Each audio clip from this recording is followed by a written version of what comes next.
बच्चों, welcome to Biohackers. This is Kajal Singh, your biology expert, and I hope everyone is doing awesome. कैसे हो सब लोग? जल्दी से let me know in the comments below. Attendance mark कर दो अपना.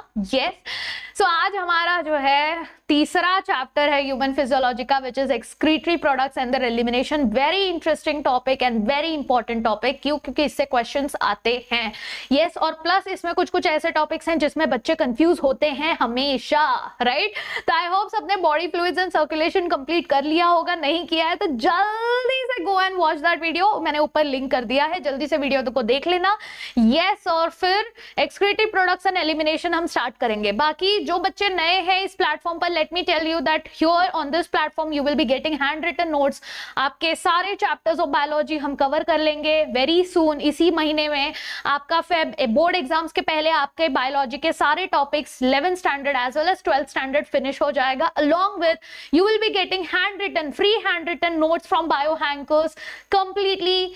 yes, detailed handwritten notes for free. ठीक है, और उसको डाउनलोड करने के लिए आपको टेलीग्राम चैनल ज्वाइन करना है, जो कि डिस्क्रिप्शन में लिंक दिया गया है, तो जरूर ज्वाइन करें. ठीक है, बाकी अगर आपको अच्छा लग रहा है आज का सेशन अटेंड करो. If you feel that yes it's worth it and मजा आ गया, तो बाकी बच्चों को शेयर जरूर करना और चैनल को सब्सक्राइब जरूर करना. ठीक है, तो चलिए biohackers, let's begin with our excretory products and elimination. ये चैप्टर को कितने पेज में किया होगा? बताओ बताओ बताओ. यस, ये चैप्टर हमारा हो गया है ऑलमोस्ट 1.5 पेज. 1.5 भी नहीं, ये तो पूरा पेज खाली है. यस, हमने इतने ही पेज में ऑलमोस्ट 1.2 पेज में हमने जो है ये आपका एक्सक्रीशन चैप्टर भी बहुत ही प्यारे तरीके से मैंने हैंड रिटन नोट्स तैयार कर लिए हैं आप लोग के लिए. तो क्या आप एक्साइटेड है? यस, चलिए शुरू करते हैं. सो एक्सक्रीटरी प्रोडक्ट्स एंड एलिमिनेशन जो चैप्टर है, इसमें बेसिकली हमको अंडरस्टैंड क्या करना है कि एक्सक्रीटरी प्रोडक्ट्स क्या क्या बनते हैं हमारे बॉडी में. ठीक है, ऑर्गेनिजम्स के बॉडी में कौन कौन से एक्सक्रीटरी प्रोडक्ट बनते हैं, what do you mean by excretory product. और वो एक्सक्रीटरी प्रोडक्ट्स जो है बहुत ज्यादा टॉक्सिक होते हैं. क्यों भाई? क्योंकि आपके बॉडी में होते हैं काफी ज्यादा मेटाबॉलिक रिएक्शंस. बराबर, ये मेटाबॉलिज्म करते समय आपके बॉडी से बहुत सारे बाय प्रोडक्ट्स रिलीज होते हैं. अब ये जो बाय प्रोडक्ट्स जो आपके बॉडी से रिलीज हो रहे हैं, ये बाय प्रोडक्ट्स अमोनिया हो सकता है, यूरिया हो सकता है, वाटर हो सकता है. यस, आपका कार्बन डाइऑक्साइड जो गैस है वो हो सकता है, जो हमने ब्रीदिंग में पढ़ लिया कि रिमूव करना बहुत ज्यादा इंपॉर्टेंट है, right? Sodium ion, potassium, chloride, phosphate, sulphate, ये सारे आयंस भी जो हमारे बॉडी में अगर जरूरत से ज्यादा बढ़ जाए तो प्रॉब्लमैटिक हो सकते हैं. यानी कि जो जरूरत से ज्यादा हो उनको बॉडी के बाहर निकालने की जरूरत है, और जो टॉक्सिक हो उसको तो निकालना ही निकालना है. तो in this chapter we are going to focus on majorly the nitrogenous waste material. yes, और वो कौन सा नाइट्रोजनस वेस्ट मटेरियल है? 3 नाइट्रोजनस वेस्ट मटेरियल पे हमारा ये पूरा चैप्टर बेस होगा. That will be ammonia, urea and uric acid. Yes, ये 3 आपके एलिमिनेशन पे हम लोग फोकस करने वाले हैं.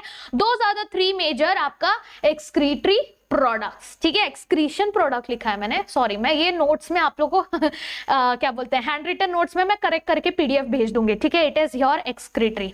कोई नहीं, होता है, गलती सबसे होती है. चलिए, आगे मैकेनिज्म ऑफ एलिमिनेशन पे. तो कौन कौन सा मैकेनिज्म होता है एलिमिनेशन का? तो हम 3 मेजर जो नाइट्रोजन वेस्ट की बात की थी हमने, ammonia, urea, uric acid.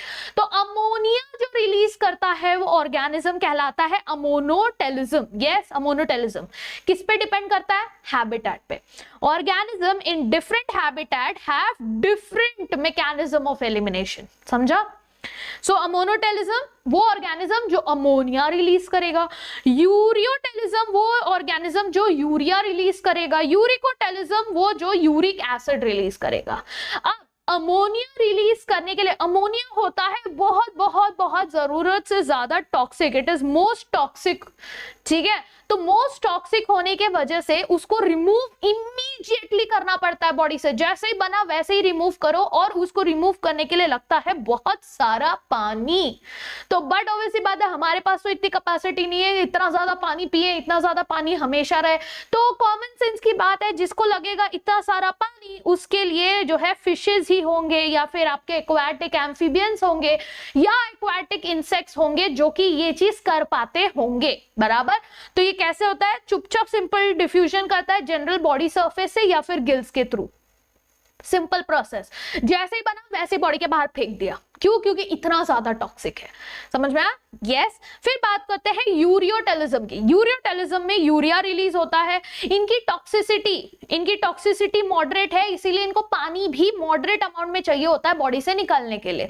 Yes, तो हम मॉडरेट अमाउंट में तो पानी पी ही सकते हैं। यस, तो हम जो है ये वाला प्रोसेस यूज करते हैं जिसमें आपका अमोनिया हमारे भी बॉडी में बनता है। ऐसा नहीं कि हमारी बॉडी में अमोनिया नहीं बनता, बिल्कुल बनता है, बट ये अमोनिया लिवर के पास जाता है और ऑर्निथिन साइकिल करके, या फिर आप कह सकते हो यूरिया साइकिल करके यूरिया में कन्वर्ट हो जाता है। सो बनता अमोनिया हमारे बॉडी में भी है, बट वो हम एक्स्ट्रा स्टेप लेके उसको यूरिया में कन्वर्ट कर देते हैं, which is little less toxic as compare to that of your ammonia.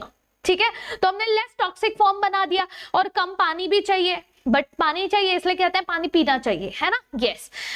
Marine fishes जो होती हैं, अब ये बहुत इंपॉर्टेंट है, बहुत कंफ्यूजिंग होता है। जो अमोनोटेलिज्म है उसमें आपका आ जाएगा बोनी फिशेस। यस, क्यों? क्योंकि बोनी फिशेस जो है फ्रेश वाटर में आराम से रहते हैं, बराबर बोनी फिशेस को कोई इशू नहीं आता। यस, जो मरीन फिशेस है ना, जो आपके मरीन वाटर में रहते हैं, जो कि आपके सोल्टी वाटर में रहते हैं, उनमें प्रॉब्लम पता है क्या होता है? वो इतना ज्यादा पानी आपके बॉडी में बार बार अलाउ नहीं कर सकते। व्हाई? बिकॉज मरीन पानी कैसा है, बहुत ज्यादा सलाइन है, उतना सलाइन पानी वो अपने बॉडी के अंदर लेगा तो उसका ऑस्मोटिक बैलेंस जो है हिल जाएगा। यस, तो इसीलिए मरीन फिशेस जो है थोड़ा सेफली उसको यूज करते हैं। तो मरीन फिशेस बोलते हैं भाई हमको भी अमोनिया नहीं यूज करना, हम भी यूरिया ही रिलीज करेंगे। ठीक है, फिर टेरेस्ट्रियल एम्फीबियंस, जो लैंड पर जो एम्फीबियंस होते हैं वो भी यूरिया रिलीज करते हैं। ठीक, फिर बात करते हैं उन ऑर्गेनिजम्स की जिनको बहुत ही मुश्किल से पानी मिलता है। यस, या फिर वो बहुत धीमे धीमे चलते हैं तो वो जल्दी से पानी के पास पहुंच नहीं सकते। ऐसे ऑर्गेनिजम्स को भी जो है प्रॉब्लम हो सकती है अगर वो यूरिया रिलीज करना चाहते हैं तो। So what they do, they even create उससे भी कम टॉक्सिक चीज, that is your uric acid. Uric acid is least toxic और इसको निकालने के लिए बहुत ही कम पानी चाहिए होता है, लीस्ट वाटर रिक्वायर्ड। यस, और ये करता है आइनोसिनिक पाथ। यस, ये फॉलो करता है आइनोसिनिक पाथ। रेप्टाइल्स हो गए, बर्ड्स हो गए, लैंड स्नेल्स हो गए, इंसेक्ट्स हो गए, ये सब जो है आपका यूरिकोटेलिक ऑर्गेनिजम्स होते हैं ना। क्या यही तीन होते हैं क्या मैम एलिमिनेशन में? यही तीन नाइट्रोजन वेस्ट होते हैं? नहीं, इसके अलावा और भी नाइट्रोजनस वेस्ट होते हैं, बट ये तीन मेजर नाइट्रोजन वेस्ट हैं जो ऑर्गेनिज्म को डिफरेंशिएट करने में हेल्प कर देता है। वैसे कुछ ऑर्गेनिजम्स ऐसे भी हैं जो कि आपका गुआनिन रिलीज करते हैं, बहुत सारे ऐसे भी हैं जो आपका कुछ अलग क्रिएटिनाइन रिलीज करेंगे एंड ऑल दैट रिलीज करेंगे। ठीक है, but that's not our concern right now for this chapter and for our syllabus. Okay, चलिए अब डिफरेंट रेस्पिरेटरी ऑर्गन्स, सबके पास अपना अपना खुद का रेस्पिरेटरी ऑर्गन्स प्रेजेंट होता है। जैसे प्रोटोनेफ्रीडिया, ये सारी चीजें हमने कहाँ पढ़ी है? एनिमल किंगडम में। ठीक है, नहीं देखा है तो go and watch that chapter, पूरा अच्छे से आपको बताया है। सारे आपका human physiology and animal kingdom बहुत ही क्लोजली रिलेटेड है, उसमें से क्वेश्चंस आते ही आते हैं। ठीक है, प्रोटोनेफ्रीडिया या फिर फ्लेम सेल्स कहते हैं इसको, जिसपे सबसे ज्यादा क्वेश्चंस पूछा गया है पीवाईक्यू में, जो है आपके प्लैटीहेल्मिन्थस में यानी प्लेनेरिया में पाया जाता है। ठीक है, फिर जो रोटिफोर्स होते हैं उनमें भी पाया जाता है प्रोटोनेफ्रीडिया एंड आपका फ्लेम सेल्स, और कुछ एनालिड्स एंड आपका सेफेलोपॉडिड यानी एम्फियोक्सिस, इस पे भी क्वेश्चन पूछा जा सकता है। ठीक है, तो एम्फियोक्सिस, एनालिड्स, रोटिफोर्स, आपका प्लैटीहेल्मिन्थस, ये सब जो है प्रोटोनेफ्रीडिया यानी फ्लेम सेल से रिलीज होता है, करता है अपना एक्सक्रीशन। फिर आते हैं नेफ्रीडिया पे, दोनों अलग अलग है, सेम नहीं है। नेफ्रीडिया अलग है, ट्यूबुलर स्ट्रक्चर होता है ये। एनालिड्स जो होते हैं जैसे अर्थवर्म, ये इससे रिलीज करता है। फिर Malpighian tubule, again the most asked PYQ, actually ये पूरा सेक्शन ही पीवाईक्यू में बहुत बार पूछा गया है। ठीक है, माल्फिजियन ट्यूब्यूल्स मोस्ट इंसेक्ट्स जैसे कि cockroaches and all Malpighian tubule के थ्रू एक्सक्रीट करता है। एंटीनल ग्लैंड, जिसको ग्रीन ग्लैंड भी कहा जाता है, ये मिलता है क्रस्टेशियंस में जैसे प्रॉन्स एंड ऑल। ठीक, लॉबस्टर्स, क्रस्टेशियंस। ओके, ह्यूमंस की बात करें तो हम यूज करते हैं किडनी। यस, किडनी का यूज करते हैं। हमारे पास है 2 किडनी, कहां प्रेजेंट है? इधर पेट के इधर नहीं, पीछे प्रेजेंट होता है, डोर्सल वॉल में प्रेजेंट होता है। ठीक है, रेडिश ब्राउन कलर का होता है, उसका जो आपका 12th जो थोरैसिक वर्टिब्रे है वहां से लेकर थर्ड लंबार वर्टिब्रे तक ये जो है प्रेजेंट होता है इतना बड़ा 10 से 12 सेंटीमीटर। 10 से 12 सेंटीमीटर इसका लेंथ है। ये आपका T12 से लेकर L3 तक इसका जो है हाइट होता है, वर्टिब्रल पोजीशन होता है, डोर्सल वॉल पे प्रेजेंट होता है, यानी पीछे की तरफ ये इसका अटैचमेंट होता है। ठीक है, 5 to 7 सेंटीमीटर विथ है, 2 से 3 सेंटीमीटर थिक है और आपका 120 to 170 ग्राम्स होता है इसका वेट। अब एक पॉइंट है जो मैंने यहाँ पे नहीं लिखा है बट कभी कभार उससे भी क्वेश्चन आ जाते हैं। ये जो होता है ना आपका ये वाला, ये क्या है, ये लेफ्ट साइड वाला है। यस, ये राइट साइड वाला किडनी है। राइट साइड वाला किडनी थोड़ा नीचे होता है, लेफ्ट साइड वाला किडनी थोड़ा ऊपर होता है। क्यों भैया? क्योंकि यहाँ पर आ जाता है आपका लिवर, जो बहुत बड़ा largest gland of the body, लेगा थोड़ा सा जगह, ठीक है, उसको ढकेलेगा नीचे। Okay, yes.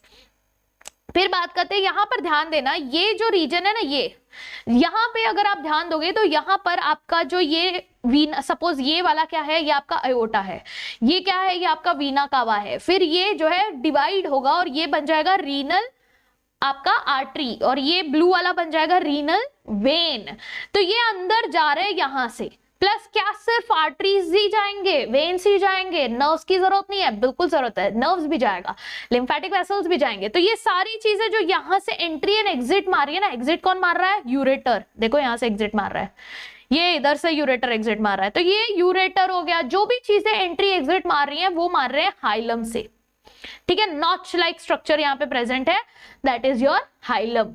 हाइलम के बाद आते हैं, यहां पर ध्यान देते हैं। ठीक है, ये बाहर वाला जो रीजन है ना, बाहरी रीजन, दिस बाहर वाला region is called as cortex. ठीक है, और अंदर वाला रीजन जो है, ये वाला region, this is called as medulla region. Okay, renal pelvis which is funnel shaped, ये जो फनल शेप्ड स्ट्रक्चर है जिससे यूरेटर निकल रहा है, this funnel shaped structure is called as आपका रीनल पेल्विस। कैलिसिस है, प्रोजेक्शंस, यहाँ पर आप देख सकते हो, यहाँ पर जो प्रोजेक्शंस प्रेजेंट है, इसको थोड़ा जूम करते हैं, ये जो आपके प्रोजेक्शंस प्रेजेंट है, दीज आर कैलिसिस। तो यहाँ पर major calyx and minor calyx, यानी फर्दर जो डिवाइड होता है, ये इस तरीके से कैलिक्स प्रेजेंट है, इधर फर्दर डिवाइड है, यहाँ पे भी आपका पिरामिड आ जाता है और वहां पे भी पिरामिड आ जाता है। ठीक है, तो ये कैलिसिस प्रेजेंट है। फिर आते हैं मेड्यूलरी पिरामिड्स, ये जो येलो कलर के हैं, ये आपके क्या हैं? ये मेड्यूलरी पिरामिड्स हैं, कॉनिकल शेप के होते हैं। फिर आते हैं column of Bertini. Column of Bertini क्या है? ये चीज, यहाँ पे जो कॉर्टेक्स है, ये कॉर्टेक्स ऐसा दिख रहा है कि ये कॉर्टेक्स एक्सटेंड कर दिया है बीच में, किसके? आपके पिरामिड्स के बीच बीच में एक्सटेंड किया है, और ये जो कॉलम बना रहा है, इस कॉलम को कहेंगे हम कॉलम ऑफ बर्टिनी। ठीक है, रीनल कैप्सूल, सबसे बाहर का hardest covering of your kidney is renal capsule. Ureter जो बाहर निकलता है, उसका काम है यूरिन को ट्रांसफर करना। अब बहुत इंपॉर्टेंट जो पीवाईक्यू इसमें पूछा जाता है कि ये किस एपिथेलियम से बना है, तो ट्रांजिशनल एपिथेलियम। जहां जहां थोड़ा स्ट्रेच होने की जरूरत है, जहां जहां पेरिस्टाल्सिस होके स्ट्रेचिंग हो रही है, वहां वहां ट्रांजिशनल एपिथेलियम प्रेजेंट होगा। ठीक, फिर पेरिस्टाल्सिस करता है, यानी कि इसके पास स्मूथ मसल्स भी है, यस, और फिर ये ऑब्लिकली एंट्री मारता है आपके यूरिनरी ब्लैडर में। देखो ये यूरिनरी ब्लैडर है, ये आपका यूरेटर ऐसे एंट्री मारा, ऐसे नहीं एंट्री मारा, सीधा नहीं एंट्री मारा, ये ऐसे घूम के ऐसे एंट्री मारा। अब ये ऑब्लिकली एंट्री मारने का रीजन क्या है? ताकि इधर जब प्रेशर क्रिएट हो यूरिन भरने के वजह से, तो यूरिन वापस ऊपर नहीं जानी चाहिए, इसीलिए ऐसे टेढ़ा कर दिया उसको। ठीक है, यूरिनरी ब्लैडर टेम्पररी स्टोरेज करता है यूरिन का, इसके पास भी ट्रांजिशनल एपिथेलियम है, प्लस वेरी इंपॉर्टेंट क्वेश्चन, इसके पास जो मसल है उसको कहते हैं डेट्रूसर मसल, जो उसको स्ट्रेच करने में हेल्प करता है। प्लस ये जो है, ये इसके पास स्ट्रेच रिसेप्टर्स भी प्रेजेंट होते हैं, जो कि उसको एक लिमिट तक ही स्ट्रेच होने देते हैं, जरूरत से ज्यादा स्ट्रेच होने नहीं देते। और फिर लास्टली ये आपका यूरेथ्रा, जिससे आपका यूरिन बाहर जाता है। In case of males urethra जो है लंबा होता है, यस, अप्रोक्सीमेटली 20 सेंटीमीटर का आपका यूरेथ्रा होता है, जो कि यूरिनोजेनिटल ट्रैक होता है। वेयर एज फीमेल्स का अलग केस है, फीमेल्स का यूरेथ्रा शॉर्ट होता है। ठीक, फिर बात करते हैं ये किडनी के अंदर आखिर कौन है जो इसका काम करता है। तो किडनी के अंदर प्रेजेंट होता है ये आपका ब्यूटीफुल स्ट्रक्चर नेफ्रॉन। ठीक है, यही वो नेफ्रॉन है जो आपकी किडनी में क्या करता है, अलग अलग फंक्शंस परफॉर्म करता है। ठीक है, तो एक किडनी में 1 मिलियन नेफ्रॉन्स प्रेजेंट होते हैं। ठीक है, यहां पर ये बना कैसे, पहले ये डायग्राम देख लो फिर हम लोग रीड करेंगे, समझ लो पहले। यहां पर देखो ये एक कप लाइक स्ट्रक्चर है ना, दिखा कप लाइक स्ट्रक्चर, उसके अंदर प्रेजेंट है ढेर सारे टफ्ट ऑफ कैपिलरीज यानी गुच्छा ऑफ कैपिलरीज, राइट। तो एक वेसल आ रहा है जो ब्लड लेके आ रहा है, ठीक है, गुच्छा बना रहा है और फिर निकल जा रहा है। तो जो आ रहा है उसको कहेंगे एफरेंट, आ रहा है तो आपका एफरेंट आर्टरियोल। ठीक है, जा रहा है तो एग्जिट मार रहा है, तो एग्जिट मार रहा है ईफ्रेंट आर्टरियोल। जो एग्जिट मारेगा ई से मारेगा, एग्जिट ई से ईफ्रेंट आर्टरियोल, जो आ रहा है ए से एफरेंट आर्टरियोल। ठीक, और ये यहाँ पर जो गुच्छा बनाते हैं ये टफ्ट ऑफ 50 कैपिलरीज का गुच्छा होता है जिसको कहते हैं ग्लोमेरुलस। ठीक है, यस।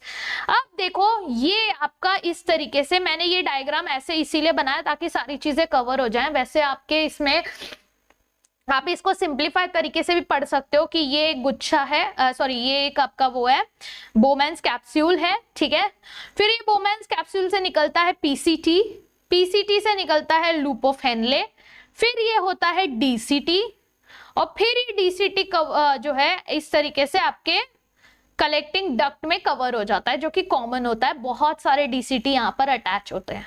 ठीक है, और ये बोमेंस कैप्सूल के पास इफरेंट आर्टरियोल लेके आता है ब्लड, यहाँ पर गुच्छा बनाता है ग्लोमेरुलस और चला जाता है, that is efferent आर्टरियोल।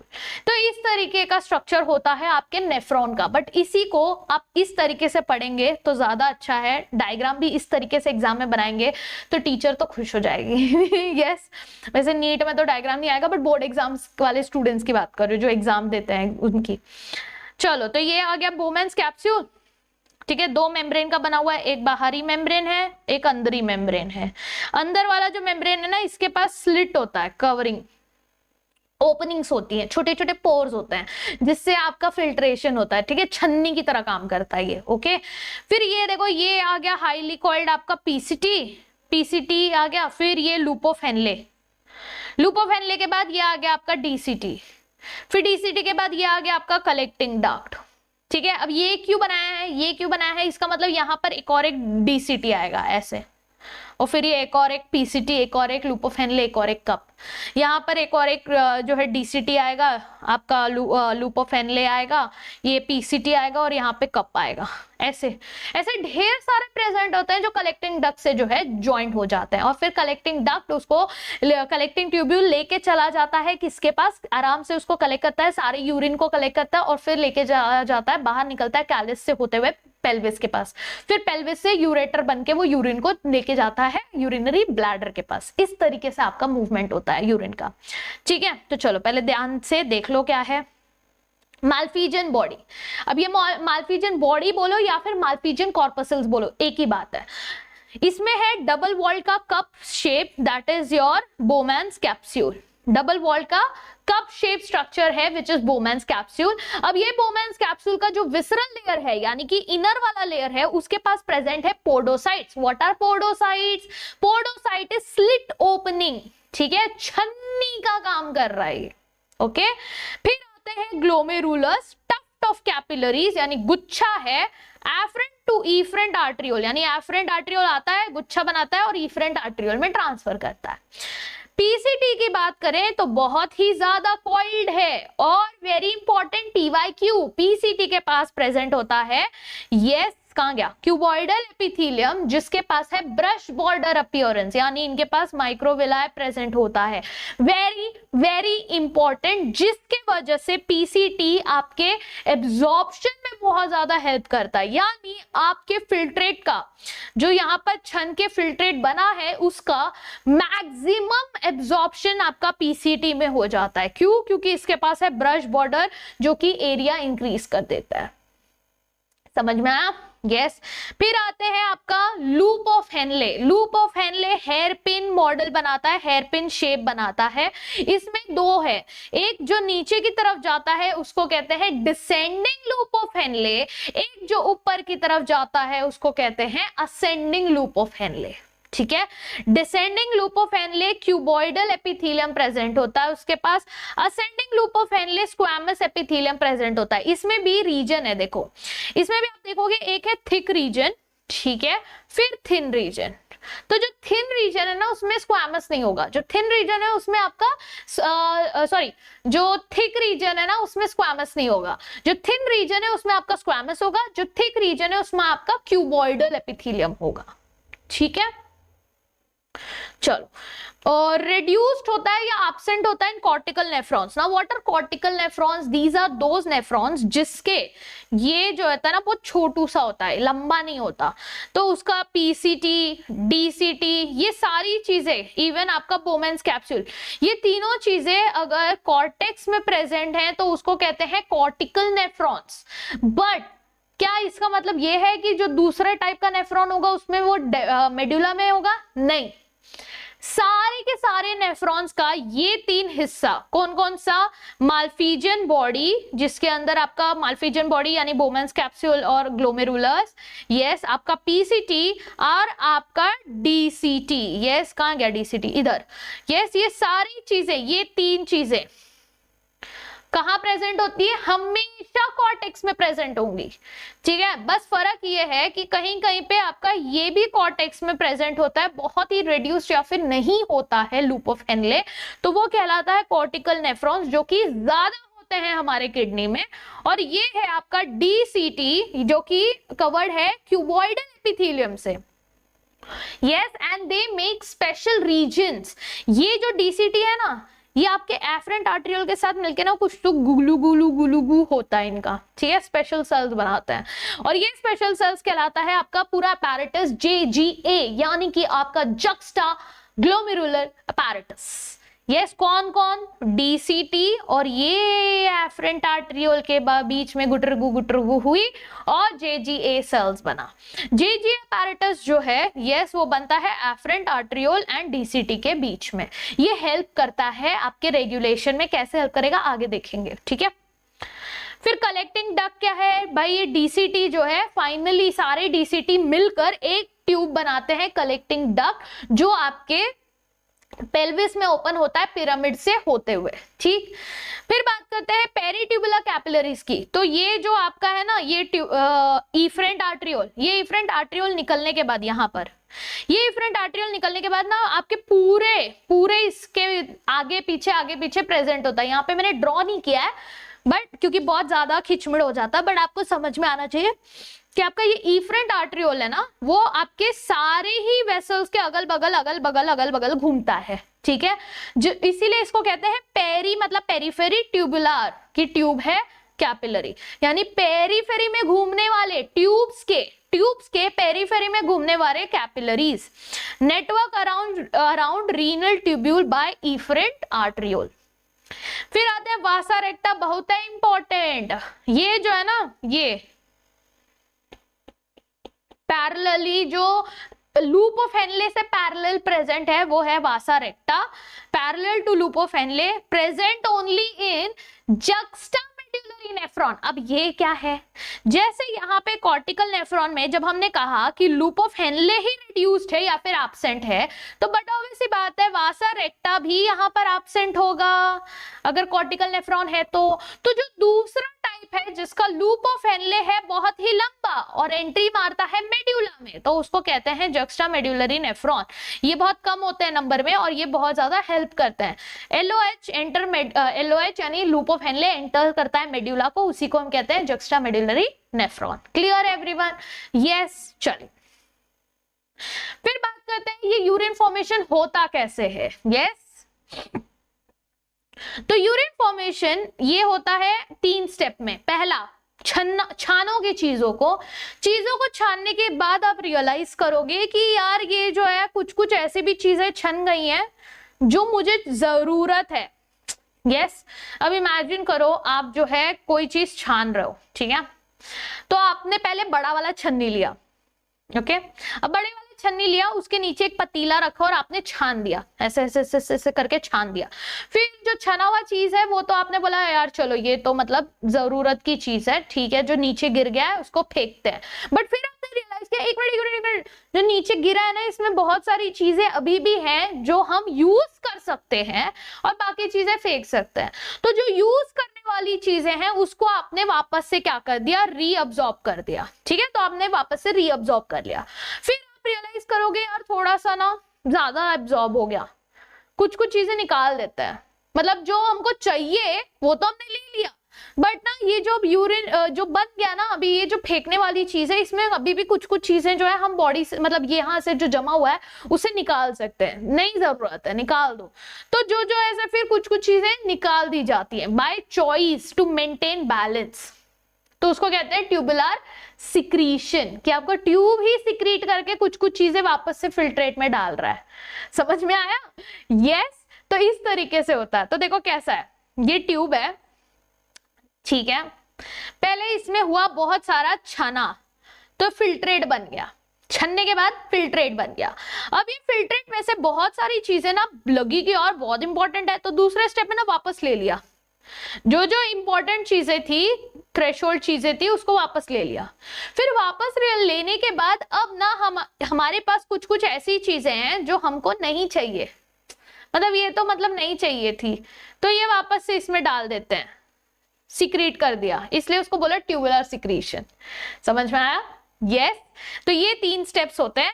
Ultra filtration को हम ग्लोमेरुलर फिल्ट्रेशन भी कहते हैं, क्योंकि ये फिल्ट्रेशन छन्ने का काम कहां हो रहा है, ग्लोमेरुलस में, ठीक है। ग्लोमेरुलर फिल्ट्रेशन रेट होता है कि एक रेट पर ये फिल्टर करता है, तो वो कितना होता है, ये glomerular filtration rate is approximately कि ये यस 1100 to 1200 ml यानी 1.1 to 1.2 लीटर्स ऑफ ब्लड जो है किडनी में फिल्टर होता है पर मिनट। यूनिट याद रखना बहुत ज्यादा जरूरी है, पर मिनट इतना ब्लड जो है आपका फिल्टर होता है, ये है आपका फिल्ट्रेशन रेट कि 1.1 से 1.2 लीटर हर मिनट में जो है फिल्टर होना चाहिए, ठीक।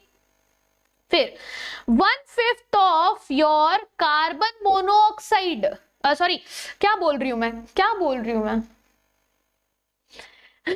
1/5 ऑफ योर कार्डियक आउटपुट, मतलब समझ रहे हो, ये गलती तो मेरे से भी होती है तो तुमसे भी होगी ना, तो ये प्लीज ध्यान रखना कि ये गलती मत करना, ठीक है। मैं तो फ्लो भावनाओं में बह गए आज हम।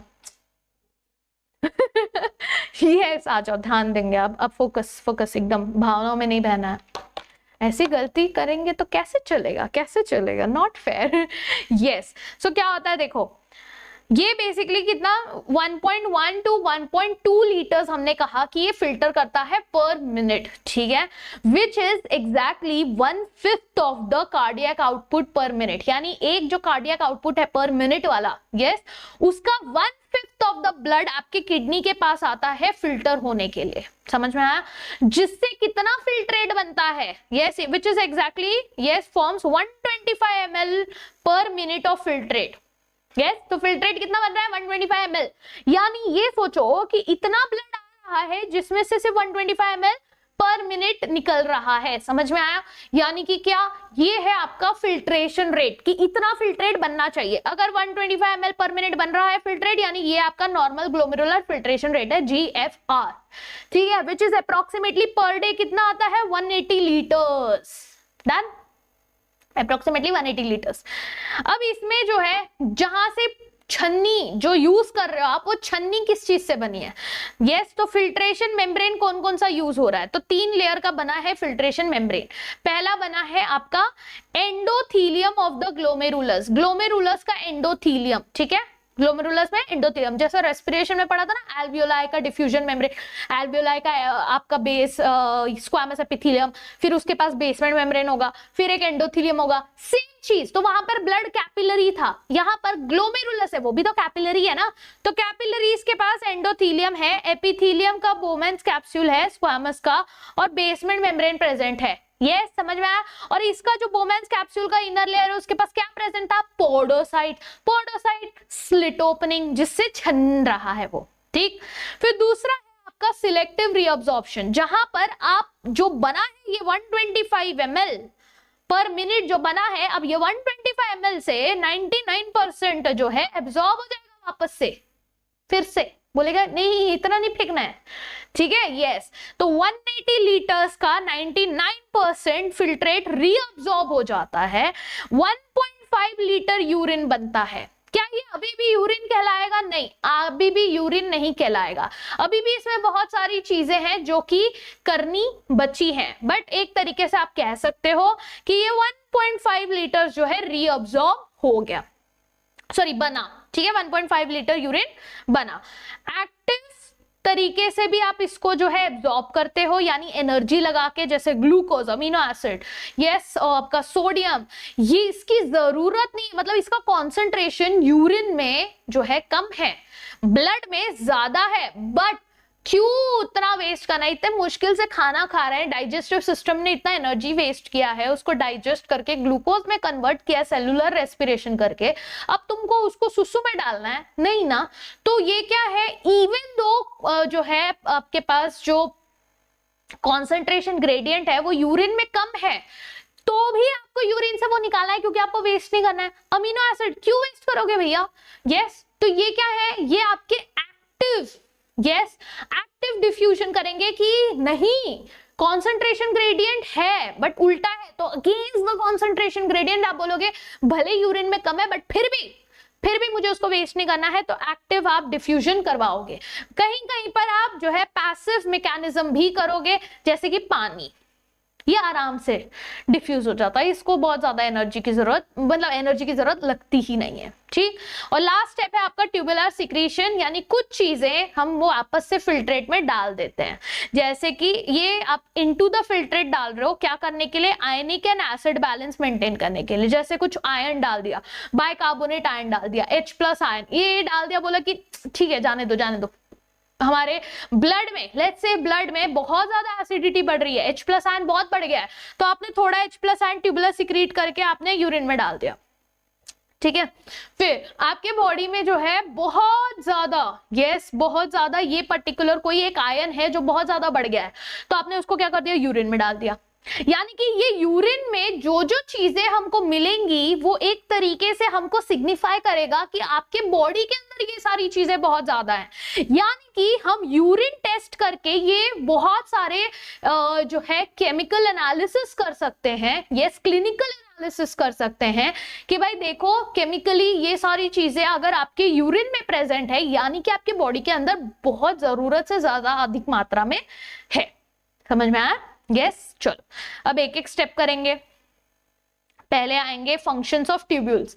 अलग अलग ट्यूब्यूल्स का फंक्शन क्या है, तो देखो यहाँ पे हमारा प्यारा सा डायग्राम रेडी है, ठीक है। यहाँ आपका एनसीईआरटी में भी यही डायग्राम है। ये आपका बाइकार्बोनेट, NaCl, पानी, न्यूट्रिएंट्स, पोटेशियम, ये सारी चीजें 99% रीअब्सॉर्ब हो गई, बराबर। अब ये सारी चीजें रीअब्सॉर्ब हो गई हैं एक्टिवली, और इसमें से पानी है जो आराम से बिना एनर्जी के रीअब्सॉर्ब हो गया। कुछ कुछ चीजें पीसीटी में, एरो देखो अंदर की तरफ, यानी ये अंदर जा रहा है, यानी ट्यूब्यूल के अंदर, फिल्ट्रेट के अंदर जा रहा है। यानी कि क्या मैं कह सकती हूँ कि मेरा ये जो पीसीटी है ये थोड़ा बहुत क्या कर रहा है, सिक्रीशन भी कर रहा है, बिल्कुल, एसिड और आयोनिक बैलेंस मेंटेन करने के लिए। तो ये हाइड्रोजन यानी एक प्रोटॉन और आपका यस अमोनिया जो है थोड़ा सा सिक्रीशन भी करता है, ओके। फिर जाएगा फिल्ट्रेट हमारा लूप ऑफ हेनले के पास। लूप ऑफ हेनले ये डिसेंडिंग लूप ऑफ हेनले है जो पानी बहुत आराम से निकाल रहा है, यानी कि ये परमिएबल है पानी के लिए, but it is impermeable to salt, इसलिए ये सॉल्ट अंदर बाहर नहीं कर पाता, सिर्फ पानी को बाहर निकाल रहा है। Whereas ascending loop of Henle जो है ये सॉल्ट निकाल पा रहा है, यानी कि, और पानी नहीं निकाल पा रहा है, यानी ये परमिएबल है to salt but impermeable to water, ठीक है। यहां पर ये सॉल्ट ले पा रहा है, इसके साथ साथ ये यूरिया भी एक्सेप्ट कर पा रहा है, ठीक है, यूरिया भी निकल रहा है। फिर यहां पर जाते हैं डीसीटी में। डीसीटी में देखो NaCl, वाटर और आपका बाइकार्बोनेट आयन का रीअब्जॉर्प्शन हो रहा है, प्लस के प्लस सॉरी क्या हो रहा है यहाँ पर, निकल जा रहा है, रीअब्सॉर्ब हो जा रहा है, प्लस के plus ion, H plus ion, ये सब भी हो रहा है। यानी कि क्या, अब ये सारी चीजें यहाँ पर वैसे तो ट्यूबुलर सिक्रीशन ज्यादा होता है बट थोड़ा बहुत एब्जॉर्प्शन भी होता है, ठीक है। अंदर बाहर चीजें क्यों कर रही हैं, इसीलिए कर रही हैं क्योंकि आपका ये डीसीटी हेल्प करता है सबसे ज्यादा पानी, इलेक्ट्रोलाइट और एसिड बैलेंस करने के लिए, ठीक है। फाइनल आते हैं हमारा ये आपका सीटी यानी कलेक्टिंग डक्ट, इसमें से निकलता है बहुत सारा पानी, बहुत सारा पानी निकलेगा, ओके, और यूरिया भी निकलेगा, ये थोड़ा बहुत यूरिया भी निकालता है, यूरिया का सिक्रीशन करता है, क्या करने के लिए। अब बोलोगे मैम आपने बोला था यूरिया तो बॉडी के बाहर निकालना है, तो ये इसमें क्यों निकाला। ये यूरिया जो है आपके मेड्यूला के अंदर, देखो ये ऊपर वाला रीजन कॉर्टेक्स है, ये वाला रीजन मेड्यूला है, मेड्यूला के अंदर थोड़ा सा कंसंट्रेशन बढ़ाने के लिए ये यूरिया रिलीज करता है, वो यूरिया कभी भी कॉर्टेक्स में रिलीज नहीं होगा, ठीक है। ये डायग्राम अच्छे से समझ में आया, अब पढ़ते हैं हम लोग, अब पढ़ोगे तो ज्यादा क्लियरली अब समझ में आ जाएगा, ठीक है। चलो प्रॉक्सिमल कॉन्वोल्यूटेड ट्यूब्यूल की बात करते हैं, ठीक है, PCT. PCT is the primary site for selective reabsorption। 70 से 80% आपके फिल्ट्रेट का यहाँ पर रीअब्सॉर्ब हो जाता है, ठीक है। क्या क्या रीअब्सॉर्ब होगा, इलेक्ट्रोलाइट्स, पानी, ये सारी चीजें रीअब्सॉर्ब हो जाएगी। फिर आपके थ्रेशोल्ड सब्सटेंसेस जैसे ग्लूकोज, जैसे कि अमीनो एसिड, ये सारी चीजें हमको चाहिए तो ये हम रीअब्सॉर्ब कर लेंगे, ठीक है। फिर helps to maintain the pH and ionic balance, okay, क्योंकि थोड़ा सिक्रीशन भी तो कर रहा है।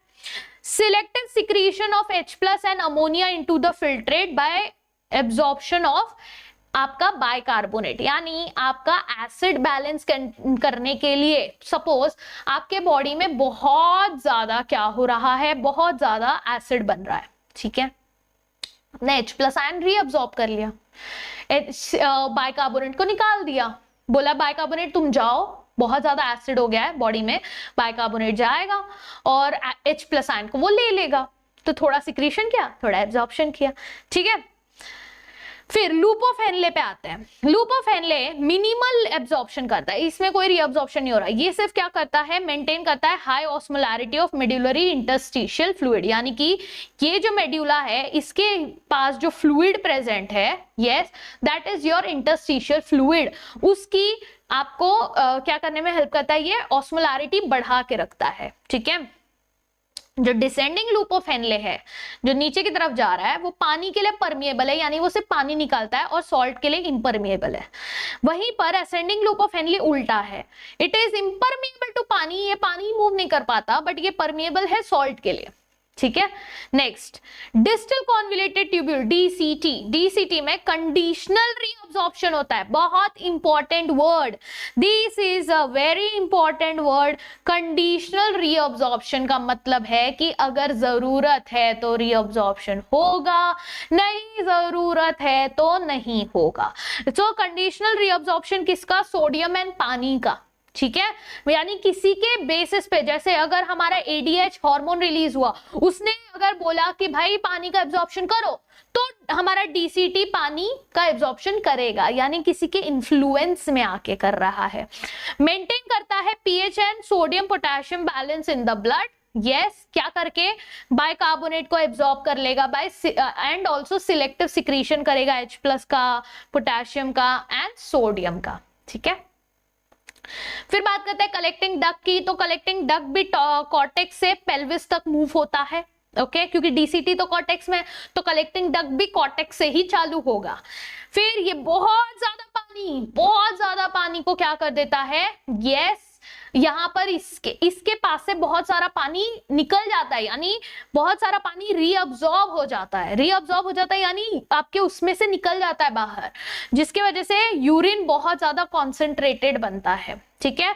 और ये सब कहा जाता है, allows the passage of small amount of urea into medullary interstitium, थोड़ा यूरिया भी निकालता है, जो हमने यहाँ पर देखा ना कि थोड़ा यूरिया भी निकालता है इधर इंटरस्टिशियल मीडियम को ऑस्मोलैरिटी मेंटेन करने के लिए। मेंटेन करता है pH and ionic balance of blood bye selective secretion, so and hydrogen and potassium का सिलेक्टिव सिक्रीशन भी करता है, ठीक है। अब बात करते हैं ऐसे टॉपिक की जिसमें मैक्सिमम टाइम बच्चों को कंफ्यूजन होता है, एंड आई नो कि इसमें आप लोग बहुत कंफ्यूज होते हो, पता है मुझे। ये है आपका काउंटर करंट मैकेनिज्म। मतलब हमको हमेशा लगता है कि हमको ये टॉपिक आ गया, अब आ गया मैम, अब आ गया, लेकिन फिर भी कहीं ना कहीं कुछ कुछ चीजें रहती हैं कि हम कंफ्यूज हो जाते हैं। आज तो प्रॉमिस करती हूँ आज के सेशन के बाद वो सारा कंफ्यूजन आपका चला जाएगा, सारा, और वो भी बस इतने से, इसमें बस इतना सा पढ़ के। इतना सा बोलोगे मैम पूरा एक पेज दिया है एनसीईआरटी में, वो पढ़ के क्लियर नहीं हुआ, 1 घंटे के सेशंस देखे हमने, वो तभी भी ऐसा लगता है कि क्लियर हुआ बट फिर भी क्लियर नहीं हुआ। आप बोल रहे हो बस इतना सा पढ़ के हो जाएगा। यस, क्योंकि बस इतने से ही पॉइंट में आपका मेजर चीजें लिखी हुई है जो आपको समझ में आ जाएंगी। ठीक है, बस आप लोग मेरा ध्यान से सुनते रहो, वीडियो को पॉज करो, पानी पियो, एकदम ऐसे ऐसे करो, ऐसे हाथ रब करो, आंख पे रखो, फ्रेश हो जाओ और सुनो मेरी बात। ठीक है, आज हम ये एकदम कंफर्मेटरी समझ के लेंगे। ठीक है, ध्यान दो। यहाँ पे मैंने तुम लोग के लिए डायग्राम थोड़ा सिंप्लीफाई कर दिया है। ठीक है, अब डायग्राम सिंप्लीफाई करने के बाद यहाँ पर देखो, ये है आपका लूप ऑफ हेनले। ठीक है, और ये आपका यहाँ पर ओपन हो जाता है। ओके, ये मैंने ऐसे ही बना दिया है ट्यूब, बट ये आपका लूप ऑफ हेनले है, ये मैंने अंडरस्टैंडिंग के लिए बनाया। फिर ये मैंने कलेक्टिंग डक्ट बगल में कर दिया है, वो डीसीटी वीसीटी बना के आपका टाइम वेस्ट नहीं किया, डायग्राम बहुत छोटा रखा है मैंने, ये कलेक्टिंग डक्ट बना दिया।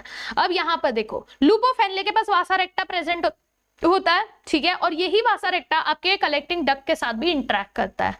ठीक है, तो यहाँ पर ये वासा रेक्टा ही है, ये आपका कलेक्टिंग डक्ट है, ये आपका लूप ऑफ हेनले, ये आपका लूप ऑफ हेनले, इस पे ध्यान मत दो। ओके, तो आपको कहाँ ध्यान देना है, देखो ध्यान से देखो। पहले जो चीजें बोल रही हूँ स्टेप वाइज समझो। ठीक है, पहले लूप ऑफ हेनले से ना ब्लड आता है। ठीक है, अरे फिल्ट्रेट आता है, फिर ये फिल्ट्रेट ना इधर से होते हुए इधर जाता है। अब हमको क्या करना है, हमको करना है कि यहां से जो फिल्ट्रेट आया है ना उसको कॉन्सेंट्रेट करना है, पानी नहीं लूज करना है। क्या करोगे पानी लूज करके, बताओ? पानी तो चाहिए ना अपने को बॉडी में, वैसे ही हम आजकल कम पानी पीते हैं, उसमें भी पानी अगर यूरिन में निकल जाएगा तो कैसा होगा? तो पानी बचाना है। पानी बचाने के लिए हमको कुछ तो करना पड़ेगा। अब देखो, कोई भी चीज का पानी अगर मूव करवाना है, आपको डिफ्यूजन करवाना है, ऑस्मोसिस करवाना है, तो आप क्या करोगे? आप करोगे कि ग्रेडियंट क्रिएट करोगे, बराबर। एनर्जी लगाए बिना अगर आपको पानी एब्जॉर्ब करना है, पानी एब्जॉर्ब करने के लिए कौन एनर्जी लगाता है ना? तो पानी एब्जॉर्ब करवाना है आपको बिना एनर्जी के, तो आप क्या करोगे? आप ज्यादा से ज्यादा एब्जॉर्प्शन करवाओगे। और ज्यादा से ज्यादा एब्जॉर्प्शन कैसे होगा? अगर उसके पास ज्यादा से ज्यादा ग्रेडियंट होगा, यानी एक जगह है बहुत सारा, एक जगह है बहुत कम, और तो क्या हो गया? ग्रेडियंट बन गया और फटाक से पानी मूव होगा। समझ में आया? तो इतना ही करना है। तो अभी देखो क्या हो रहा है, आपका जो फिल्ट्रेट बन रहा है ना, यहां पर देखो, ये रीजन समझो पहले, ये कॉर्टेक्स रीजन है। ठीक है, ये जो डैश है ये कॉर्टेक्स रीजन है। उसके नीचे ये है आपका आउटर मेड्यूला और ये है आपका इनर मेड्यूला।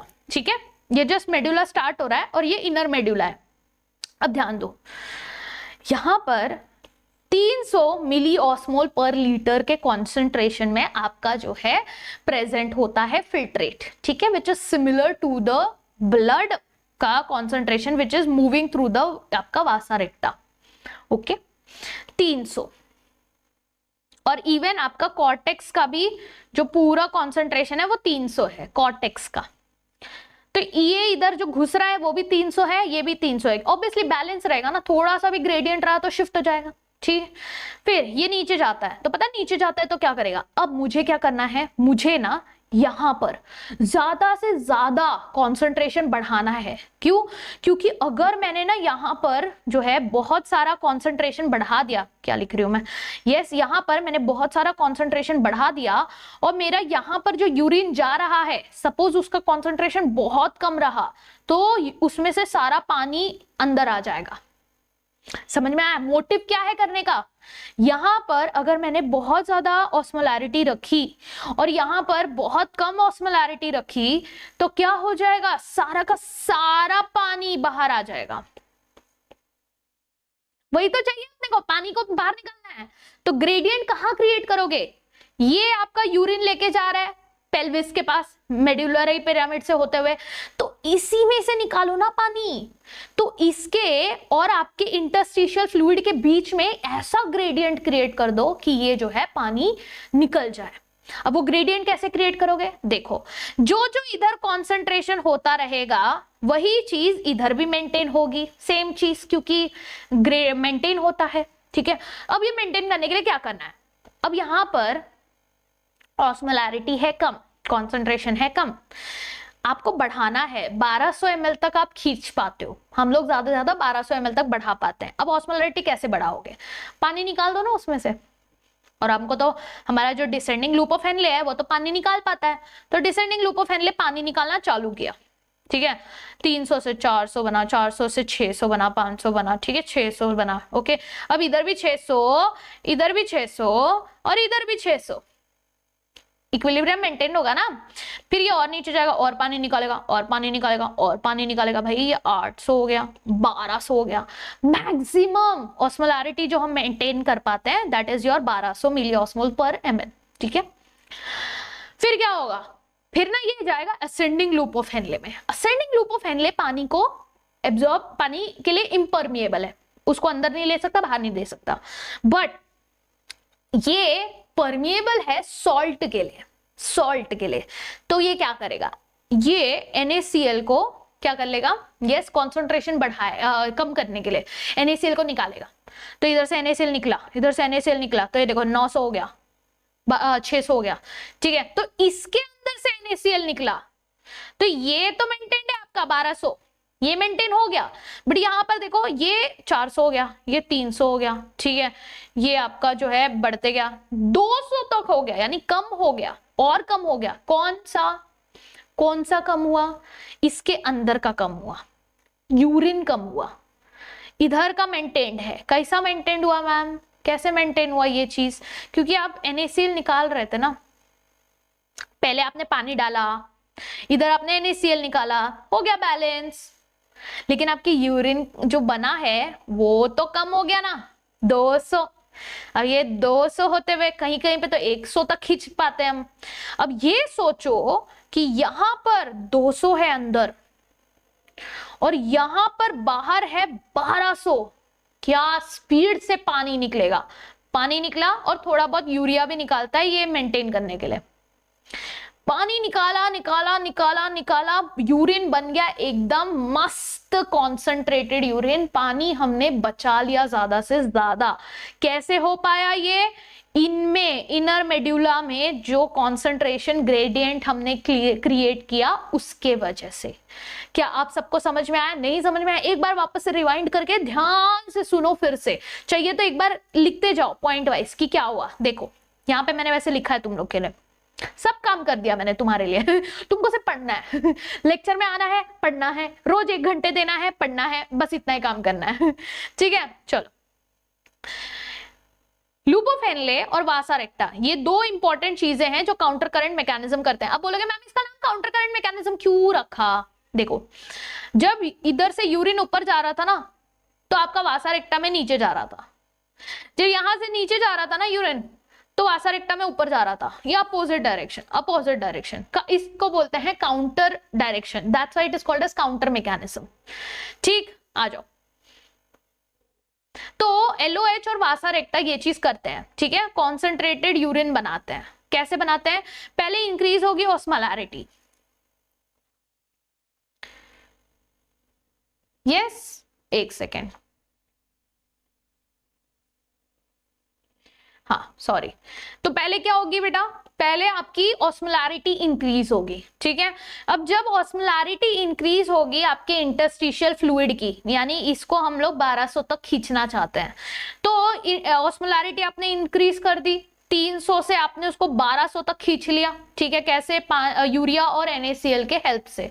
तो क्या हो गया, बहुत ज्यादा ग्रेडियंट क्रिएट हो गया, किसके बीच में, कलेक्टिंग ट्यूब्यूल और आपके इंटरस्टिशियल फ्लूइड के बीच में, जिसके वजह से पानी was forced to remove from the collecting tubule, जिसके वजह से आपका जो यूरिन है बहुत ही कॉन्सेंट्रेटेड बन के आपके पेल्विस से होते हुए आपके यूरेटर में चला गया, फिर यूरेटर से यूरेथ्रा, यूरिनरी ब्लैडर, फिर यूरिनरी ब्लैडर से यूरेथ्रा। समझ में आया? यस। सो अब जब ये बना है ना, सो दैट इज, अगर आप देखोगे, so that is approximately 4 times concentrated than initial filtrate. कितना? 4 times concentrated than initial filtrate. Clear everyone? Yes. चलो, ये आई होप अब आपको काउंटर करंट मैकेनिज्म एकदम अच्छे से समझ में आ गया होगा. यस. अब बात करते हैं हमारी किडनी रेगुलेट कैसे होती है. ठीक है, यानी किडनी के फंक्शंस को रेगुलेशन कैसे. देखो, आप सारे कोई भी ऑर्गन सिस्टम पढ़ो, आपको रेगुलेशन भी पढ़ना पड़ेगा कि वो कैसे रेगुलेट होती है. ठीक है, तो रेगुलेट कैसे हो रही है, तो यहां पर होता है ये हार्मोनल फीडबैक मैकेनिज्म के थ्रू.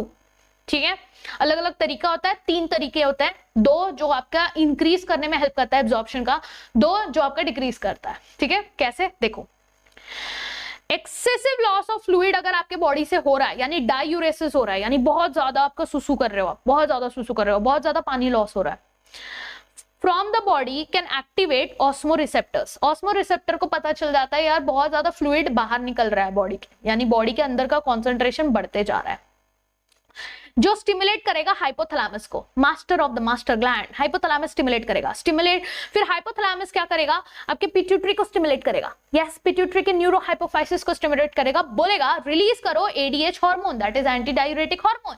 यस, जो कि वासोप्रेसिन. देखो नाम से भी देखो, एंटी डायूरेटिक. डायूरेसिस मतलब क्या, बहुत ज्यादा सुसु होना, बहुत ज्यादा सुसु होना, तो डायूरेसिस. एंटी डायूरेसिस मतलब क्या, कि ये सुसु में जो बहुत ज्यादा पानी निकल रहा था ना, उसको कम कर रहा है. ठीक है, तो ये वासोप्रेसिन बोलते हैं इसको. अब इसमें क्या होता है, जब बहुत ज्यादा पानी होगा तो वासोप्रेसिन रिलीज होगा. कहां से, आप वासोप्रेसिन क्या करेगा, बहुत ज्यादा पानी का रीअब्जॉर्प्शन करेगा. क्या करेगा, रीअब्जॉर्प्शन करेगा.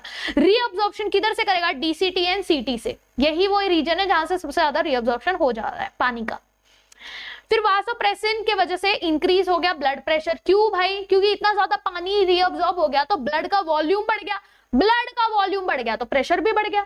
यस, तो इसीलिए ये प्रिवेंट करता है diuresis, increases blood volume, blood pressure. And जैसे ही इंक्रीज हो गया, जैसे ही बहुत ज्यादा इंक्रीज हो गया, so that will basically decrease your आपका एडीएच, यानी कि यहां पर ये नेगेटिव फीडबैक देता है. ठीक है, ये आपका नेगेटिव फीडबैक देता है. ओके, और यहां पर क्या है, ये पॉजिटिव फीडबैक कि भाई बहुत ज्यादा डिक्रीज हो गया है आपका, बहुत ज्यादा पानी निकल रहा है, तो एडीएच निकलेगा और एडीएच रिलीज होगा. अब एडीएच को कब रोकना है, तो आपका अगर बहुत ज्यादा ब्लड प्रेशर, ब्लड वॉल्यूम बढ़ गया तो एडीएच कम कर दिया. फिर आता है सिमिलर आपका होता है एक जेजी सेल्स, जो अभी हमने पढ़ा था डीसीटी और एफरेंट आर्टेरियल के बीच में. तो जब आपका जीएफआर हो जाता है बहुत कम, यानी कि आपका जब ग्लोमेरुलर फिल्ट्रेशन रेट जो था वो हो गया बहुत ज्यादा कम, 180 लीटर्स बनना चाहिए पर डे, बट अब हो गया बहुत ज्यादा कम, तो वो एक्टिवेट कर देता है ये जेजी सेल्स को. यस, अब ये जेजी सेल्स रिलीज करते हैं रेनिन, सिंगल एन वाला रेनिन, जो कन्वर्ट कर देता है एंजियोटेंसिनोजन को एंजियोटेंसिन 1 से. फिर एंजियोटेंसिन 1 फर्दर कन्वर्ट होता है इनटू एंजियोटेंसिन 2. ठीक है, और उसका फैक्टर जो है वो रिलीज होता है फ्रॉम द लंग्स. ठीक है, ये क्या है, ये एक वासो कंस्ट्रिक्टर है, यानी कि ये आपके ब्लड वेसल को कंस्ट्रिक्ट कर देता है. कंस्ट्रिक्ट करने की वजह से ल्यूमेन हो गया छोटा, प्रेशर हो गया बड़ा. आपने वो बचपन में किया है क्या, कि पाइप से मम्मी ने कुछ धोने बोला है तो आप ऐसा धो रहे हो, फिर वो पाइप से पानी ना आराम आराम से गिर रहा है, फिर आपने ना वो पाइप में ऐसा होली खेलते समय, स्पेशली होली खेलते समय आपको दूर तक निशाना लगाना है, तो आप क्या करते हो, पाइप बस पकड़ के रखते हो, नहीं, हम पाइप को ऐसे दबाते हैं, है ना. यस, और फिर ऐसे जोर से. क्यों, क्योंकि आपने जब ल्यूमेन छोटा किया तो प्रेशर बढ़ गया, बरोबर. यस, तो यहाँ पे क्या हुआ देखो, तो यहां पर कहां गए हम लोग, यस, कहां गए, ये क्या करता है, वासो कंस्ट्रिक्टर होता है, कंस्ट्रिक्ट कर देता है. यस, जिसकी वजह से ब्लड प्रेशर इंक्रीज हुआ, ब्लड प्रेशर इंक्रीज हुआ तो ऑटोमेटिकली आपका जीएफआर भी इंक्रीज हो जाएगा. ठीक है, अब देखो एक और एक मेथड है, ये जो एंजियोटेंसिन 2 है ना, ये आपके एड्रीनल कॉर्टेक्स को भी, जो आपका किडनी के ऊपर का जो ढक्कन है, यस, टोपी है, एड्रीनल ग्लैंड, उसके कॉर्टेक्स रीजन को भी स्टिमुलेट करता है, और ये कॉर्टेक्स रीजन फिर रिलीज करता है अल्डोस्टेरॉन. अब ये अल्डोस्टेरॉन क्या करता है, रीअब्जॉर्प्शन करता है सोडियम का एंड पानी का डीसीटी से. ठीक है, जिसके वजह से फर्दर वापस से इंक्रीज हो जाएगा आपके ब्लड प्रेशर का और GFR बढ़ जाएगा। तो ये system together they function together, इसको कहते हैं रास सिस्टम, यानी कि आपका रेनिन एंजियोटेंसिन मैकेनिज्म, या फिर आप कह सकते हो renin angiotensin yes अल्डोस्टेरोन mechanism system, रास। ठीक है, अब एक और एक चीज होती है, अब हमेशा हर जगह हम ब्लड प्रेशर बढ़ाने की बात करें, इधर भी ब्लड प्रेशर बढ़ रहा है, इधर भी ब्लड प्रेशर बढ़ रहा है, आपका बेचारा दिल कितना धक धक धक धक करे, तंग आके जब बहुत ज्यादा ब्लड प्रेशर बढ़ने लगता है तो एट्रिया ऑफ द हार्ट जो है बोलता है कि ओ भाई आराम से, धीमे से थोड़ा, रिलीज करता है ANF। Yes, what is ANF? Atrial natriuretic factor। ये ANF कर देता है वासोडाइलेशन, यानी ब्लड वेसल को कर देता है डायलेट। अब डायलेट, मम्मी ने क्या बोला, ए बेटा पाइप ऐसे करके मत कर, नॉर्मल कर, छोड़ जल्दी जल्दी छोड़ उसको। तो आपने जैसे ही छोड़ा वो क्या हो गया, पानी धीरे धीरे मूव होने लगा, यानी कि ब्लड प्रेशर हो गया कम। So this acts as a check on RAS. ठीक है, जैसे मम्मी आपके ऊपर चेक रख रही है कि आप दूर तक तो पानी नहीं फेंक रहे, वैसे ही आपका ये जो है ANF जो है, हार्ट जो है, वो आपका चेक रखता है रास सिस्टम पे कि भाई बहुत ज्यादा ब्लड प्रेशर मत बढ़ाओ। ठीक है, तो ये हो गया रेगुलेशन। अब बात करते हैं कि ये जो आपका मिक्चुरेशन होता है वो कैसे होता है। ठीक है, तो मिक्चुरेशन यानी कि आपका, आप सुसु कैसे करते हो, ठीक है, यस, फिजिकल प्रोसेस नहीं, आपके बॉडी के अंदर क्या हो रहा है वो देखना है, यस, फिजियोलॉजिकल प्रोसेस देखना है। तो क्या होता है, आपका यूरिनरी ब्लैडर टेम्पररी स्टोरेज करता है यूरिन का, काफी देर तक स्टोर करता रहता है, करता रहता है, और फिर करने के बाद जो है थोड़े टाइम के बाद आपका यूरिनरी ब्लैडर होने लगता है स्ट्रेच होने के बाद आपके CNS को सिग्नल मिलता है, सेंट्रल नर्वस सिस्टम को, कि भाई कुछ तो गड़बड़ है, स्ट्रेच हो रहा है, बहुत ज्यादा यूरिन स्ट्रेच हो रहा है, निकालने की जरूरत है। तो CNS जो है मोटर सिग्नल भेजता है और बोलता है कॉन्ट्रैक्ट करो, क्योंकि यूरिनरी ब्लैडर में तो मसल है, तो मसल कॉन्ट्रैक्ट करने लगता है, और क्या करता है, ब्लैडर को करता है कॉन्ट्रैक्ट, और यूरेथ्रल स्पिंक्टर, आपके यूरेथ्रा पे स्पिंक्टर प्रेजेंट होता है, उसको बोलता है कि रिलैक्स करो। अब ये रिलैक्स करने की वजह से आपका यूरिन जो है रिलीज होता है। समझ में आया? Yes, I know it is voluntary. आप बोलोगे मैम सेंट्रल नर्वस सिस्टम बोलता है, हम तो अपने मर्जी से करते हैं ना। Yes, it is voluntary. आपके यूरेथ्रल स्पिंक्टर में दो आपके वो प्रेजेंट होते हैं, दो स्पिंक्टर यूरेथ्रा में, एक जो इनवॉलेंट्री होता है, जो आपका CNS बोलता है रिलीज करने, ठीक है, और जो दूसरा स्पिंक्टर होता है वो वॉलेंट्री होता है। तो जब हमको सुसु आती रहती है बट हम होल्ड कर रहे हैं, तो सुसु आ रही है, उसका मतलब क्या है कि आपका CNS ने सिग्नल भेज दिया है और स्पिंक्टर खुल गया है, एक ढक्कन खुल गया है। अब आपको जो है दूसरा एक्सटर्नल स्पिंक्टर वॉलेंट्री करना है, बट वो भी आप एक लिमिट तक ही कर सकते हो, नहीं तो फिर बाद में CNS बोलेगा अच्छा मेरे मर्जी के खिलाफ जा रहा है, CNS फिर हो जाता है। ठीक है, yes. So on an average 1 to 1.5 litre of urine आपका एवरी डे एक्सक्रीट होता है। Yes, urine lightish yellow colour का होता है, वैसे ही लाइटिश येलो ही होना चाहिए। अगर आपको यूरिन आपका डार्क येलो दिख रहा है, मतलब कि आपके बॉडी में पानी की कमी है। ठीक है, पानी पीजिए। ओके, वाटरी होता है, स्लाइटली एसिडिक होता है, pH उसका 6 होता है, एंड कैरेक्टरिस्टिक ओडर होता है उसके पास। ठीक है, average 25 to 30 grams of urea हमारा पर डे एक्सक्रीट होता है यूरिन के थ्रू। तो क्या सिर्फ यूरिन के थ्रू ही एक्सक्रीशन होता है? क्या सिर्फ किडनी के थ्रू ही एक्सक्रीशन होता है? नहीं, हमारे कुछ अदर ऑर्गन्स भी होते हैं जो एक्सक्रीशन करता है। जैसे लंग्स आपका कार्बन डाइऑक्साइड निकालता है अप्रोक्सीमेटली 200 ml पर मिनट, एंड पानी भी निकालता है, वाटर वेपर भी निकालता है, बराबर। लिवर जो है बाइल कंटेनिंग जो सब्सटेंसेस होता है, बिलिरुबिन, बिलीवर्डिन, कोलेस्ट्रॉल, कुछ डिग्रेडेड स्टेरॉइड्स, या फिर आप जो ड्रग्स एंड ऑल जो खाते हैं, हम लोग टैबलेट्स खाते हैं, उसमें से भी बहुत सारी चीजें होती हैं जो रिमूव करनी होती है, टॉक्सिन्स एंड ऑल। ठीक है, फिर स्वेट ग्लैंड्स इन आपका स्किन में जो स्वेट ग्लैंड्स होता है, जो स्वेट, आप बोलोगे स्वेट तो हमारा बॉडी के टेम्परेचर मेंटेन करने के लिए रिलीज होता है ना मैम। यस, बिल्कुल, बट उसी के साथ साथ थोड़े इलेक्ट्रोलाइट्स भी रिलीज होते हैं, इसलिए आपका स्वेट थोड़ा सा खारा होता है, थोड़ा नमकीन होता है। क्यों? क्योंकि इसके पास NaCl भी प्रेजेंट होता है।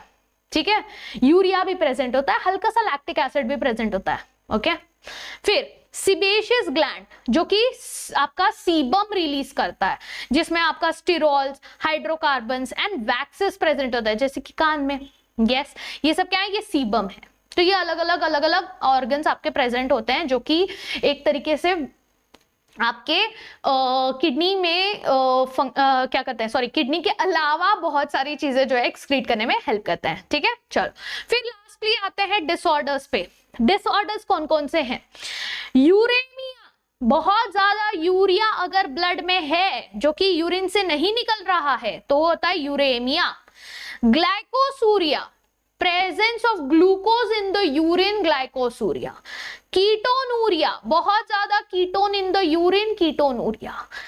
किडनी काम करना बंद कर दिया, छानना कम बंद कर दिया तो kidney failure, cured only by kidney transplantation, यानी एक पॉइंट के बाद ट्रांसप्लांटेशन कराना पड़ता है।